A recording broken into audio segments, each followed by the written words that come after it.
Boa tarde, pessoal, tudo bem? Estou com a equipe técnica da GetMed aqui. Hoje a gente vai fazer a técnica cirúrgica da haste proximal de fêmur da Hexagon, tá? Então acompanha aí que vocês vão gostar bastante. Pessoal, o primeiro passo para a introdução dessa haste, a gente faz o furo aqui no grande trocânter, tá? Buscando sempre o centro, porque a haste tem uma espessura de 11 milímetros, e aí se você coloca para um lado ou para o outro, ele pode estourar a cortical do paciente. Então faz essa incisão com esse instrumental, que comumente chamada de rabo do capeta. Aqui tem que aplicar um pouquinho de força mesmo. Isso aqui lembrando que é um osso sintético, viu, pessoal? O segundo passo é a introdução do fio olivado. Depois do fio passado, pessoal, a gente introduz o protetor de partes moles, tá? Para evitar danificar as partes moles do paciente. Então coloca nessa posição aqui posterior à incisão. Aí você utiliza essa fresa proximal, tá? De 16 milímetros.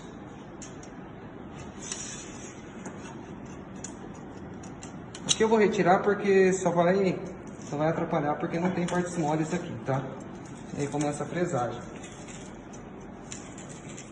Posteriormente a incisão só do tamanho aqui da rosca, a gente utiliza essa fresa flexível aqui, que ela consegue aprofundar um pouco mais o canal. Sempre utilizando o fio guia como referência.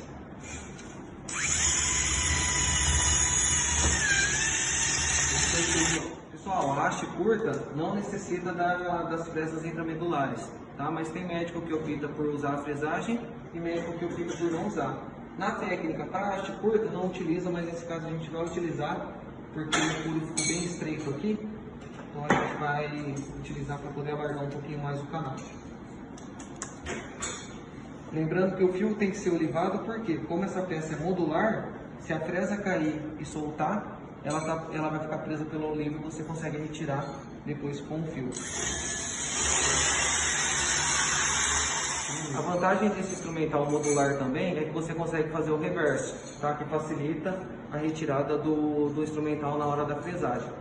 As fresas intramedulares assim, flexível, não pode utilizar o reverso, porque você faz o caminho inverso da rosca do material e ela acaba estragando. Pessoal, na escolha do implante, a gente escolheu uma haste curta, então simulando que a fratura seja aqui no colo na cabeça do fêmur, tá? E no máximo até 110 centímetros aqui para baixo da cabeça femoral. Com uma fratura mais baixa que isso, a gente precisaria utilizar uma haste longa. Agora, para a montagem do guia, a gente retira o tampão com essa chave em T, hexagonal. Pega o guia, o parafuso de conexão, coloca e monta a haste. Tá? Lembrando que a haste curta não tem angulação de esquerda ou direita. Já nas hastes longas a gente precisa pegar a haste do lado certo. Eu utilizo essa chave hexagonal aqui de bucho.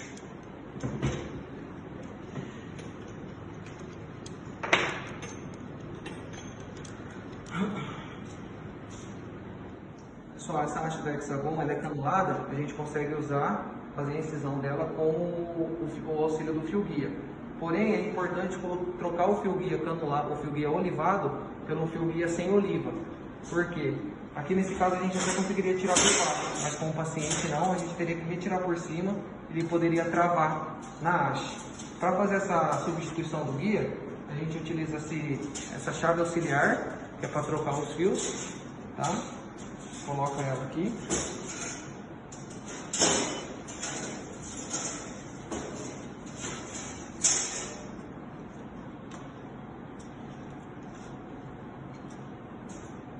Passa esse fio para não perder a redução da fratura. Retira o fio guia olivado e faz a incisão do fio guia sem oliva. E aí, posteriormente a gente retira essa chave.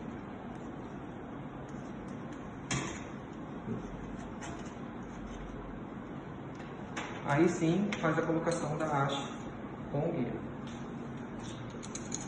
Aqui está com o jogo, depois a gente já fez a incisão e retirou, então tem que apertar novamente.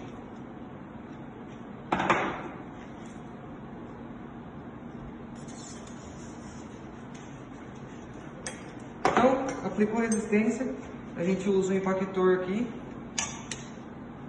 juntamente com o martelo, para poder descer mais a... Pessoal, dois detalhes aqui importantes. A fresagem, ela é bem importante porque se não fizer a fresagem direito, a hora que a gente está descendo a haste, o fêmur pode rachar. Tá? Esse aqui racha com mais facilidade porque é sintético, então ele tem uma resistência menor. Mas é bem importante a fresagem, mesmo proximal, para não acontecer esse tipo de coisa. E outro ponto de definição também, pessoal, é que na cirurgia o doutor tem o auxílio da escopia, tá? Que é um equipamento fundamental para a utilização desse material. E aí com a escopia vai ser passado um fio agora, que é para colocar o parafuso deslizante travando aqui a cabeça do fêmur, e esse fio tem que passar bem no meio aqui da cabeça femoral. Então às vezes será preciso puxar um pouco a haste um pouco mais para cima ou talvez afundar ela mais um pouquinho, para poder alinhar com o meio da cabeça do fêmur. Então agora o próximo passo é utilizar as cânulas e a cânula de passador de fio, para a gente poder passar o fio e utilizar o parafuso deslizante. Lembrando sempre de colocar essa parte chanfrada, encostando no osso para ter um contato maior. E sempre lembrando, isso aqui é um detalhe muito importante, retirar o fio, porque senão a gente vai fresar aqui, vai bater nesse fio e aí acontece diversos problemas. Aqui a gente faz o furo com o próprio fio, tá? E lembrando que a posição do paciente não é essa posição vertical, então não é necessário ficar segurando aqui a cânula.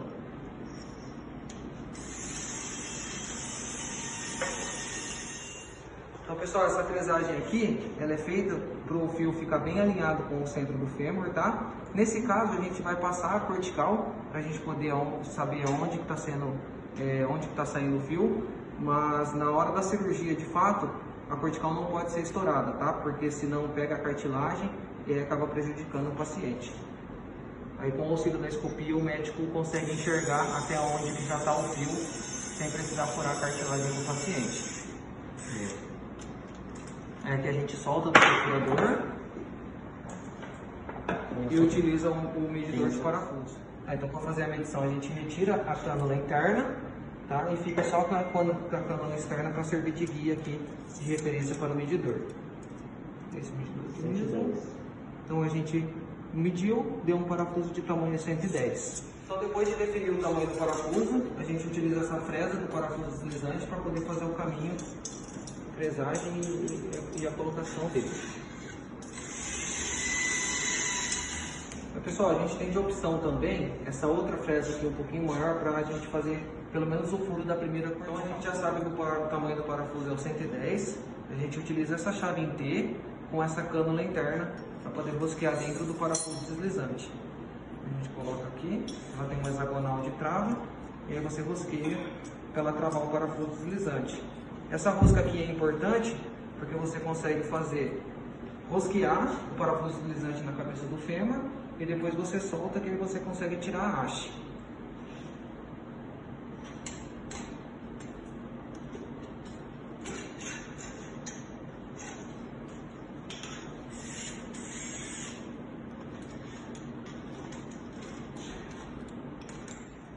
Então beleza, pessoal, depois que a gente fez a colocação do parafuso deslizante, faz a retirada do fio, tá? E essa haste da Hexagon, ela tem uma vantagem bem legal, você consegue usar, pelo menos na haste curta, um bloqueio auxiliado pelo guia. Então você dispensa a técnica freehand. Então com o auxílio dessas duas cânulas, faz a introdução aqui distal do guia, aí utiliza uma broca de 3.8, porque o parafuso é de 4,5. Fura a primeira e a segunda cortical. Tira esses dois e utiliza o medidor de parafuso. O medidor de parafuso sem enrosca na segunda cortical e aí você consegue definir o tamanho do parafuso. Nesse caso aqui deu 30. A colocação do parafuso distal a gente utiliza novamente a chave em T com cabeça hexagonal e o parafuso de bloqueio 4,5. Com o auxílio da cânula. A haste está finalizada, tá? Agora a gente começa a extração do guia com a mesma chave que a gente colocou o parafuso de conexão. Vai soltar, tá? Sempre lembrando de segurar o guia para ele não cair. Então pessoal, um diferencial também desse material da Hexagon é que esse parafuso tampão ele também é anti-rotacional, então ele é 2 em 1. Vocês notem que aqui no parafuso deslizante eles têm essa fissura, tá? Que a hora que você trava na haste, ele vai encaixar aqui e aí ele vai impedir que o parafuso deslizante faça a rotação. Por isso que ela é um material com um pino de travamento só. Não tem um anti-rotacional para fazer outra incisão aqui. E aí, para a colocação do parafuso, você utiliza a mesma chave do parafuso de bloqueio distal. Faz o travamento. E aí a cirurgia está finalizada. Tá melhor que o Anderson.